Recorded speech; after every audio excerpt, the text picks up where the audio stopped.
The National Film and Video Censor Board (NFVCB) has embarked on training of its staffs in the FCT on aquaculture to enhance their standard of living after retirement. Alhaji Adedayo Thomas, the Executive Director of NFVCB, at the opening ceremony of the pre-training conference on national aquaculture data management, urges the participants to apply the knowledge they acquire to their individual lives.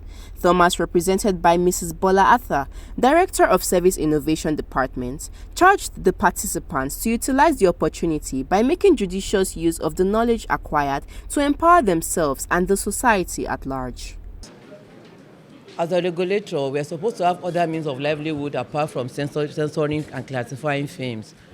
The area where staff are fully involved in this is that, whether we like it or not, we are all going to be fully involved in the training of graduates nationwide.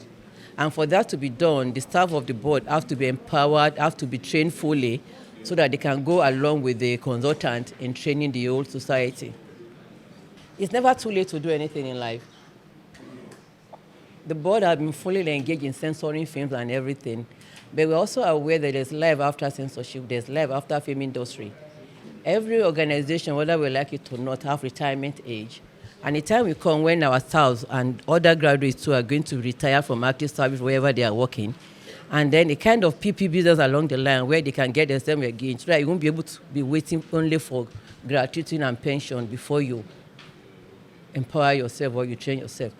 Mr. Tajudeen Audu, project manager of the National Aquaculture Training Project, said the aim of the training was to equip NFVCB staff and other frontline officers with the right skills to ensure proper implementation of projects. According to him, the program focuses on developing aquaculture in Nigeria.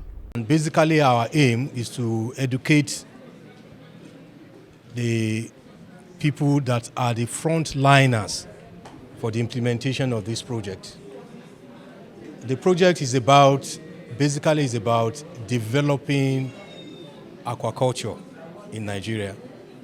And you know, like every other project, the importance of proper planning cannot be overemphasized.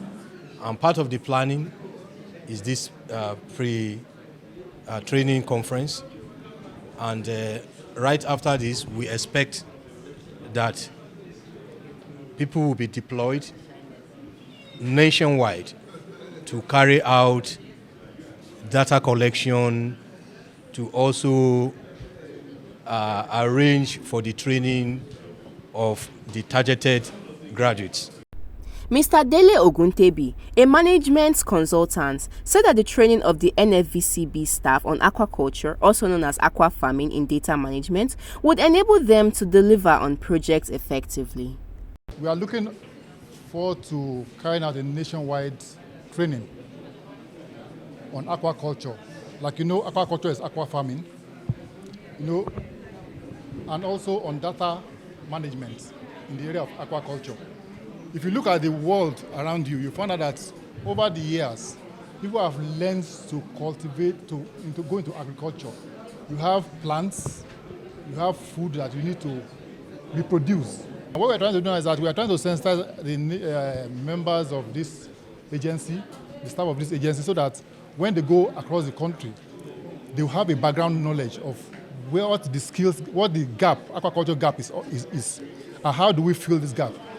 But basically, as a trainer, my own major purpose is to see how that knowledge is going to be imparted to those that we are going to teach. How best are we going to pass this knowledge across, and how we have to set all those standards before we begin to go across the country. And the first line of training is the agency that is trying to carry this out. The training program also seeks to substantially address national aquaculture data management gap by building the capacity of young graduates that will sustain the aquaculture management objectives.